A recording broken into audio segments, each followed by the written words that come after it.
चिट्ठिया लिखले बानी बेला के पतइया पे गौरा जी के साइया के ना। चिट्ठिया लिखले बानी बेला के पतइया पर गौरा जी के साइया के ना। एक और लिखनी रामे राम, एक और लिखनी गाना साम, एक और लिखनी रामे राम, एक और लिखनी घना श्याम।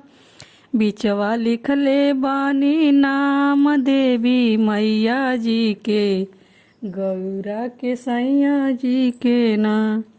बिचवा लिखले बानी नाम देवी मैया जी के गौरा के सैया जी के ना। काखी अइबो श्री राम, काखी अइबो घना श्याम। काहो खियबो श्री राम, काहो खियबो घना श्याम। का खियबो अपने देवी मैया जी के गौरा के सैया जी के ना।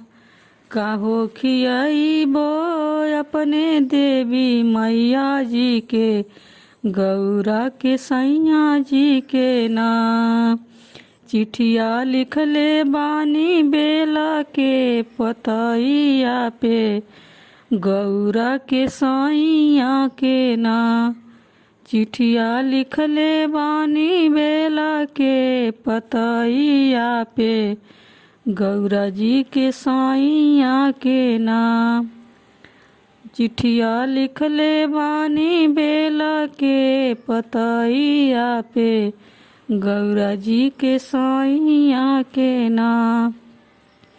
पान मिसरी श्री राम, खोआ खियबो घना श्याम। पान मिसरी श्री राम, खोआ खियबो घना श्याम। पूरी हलवा खियबो अपने देवी मैया जी के गौरा के सैया जी के ना। पूरी हलवा खियबो अपने देवी मैया जी के गौरा के सैया जी के ना।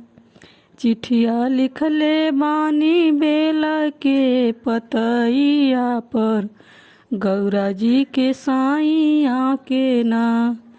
चिट्ठिया लिखले बानी बेला के पतइया पर गौरा जी के सैया के ना।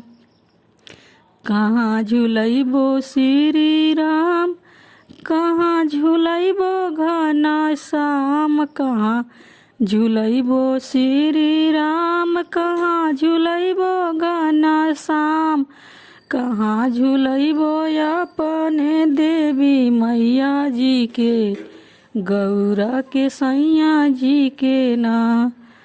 कहाँ झुलइबो अपने देवी मैया जी के गौरा के सैया जी के ना।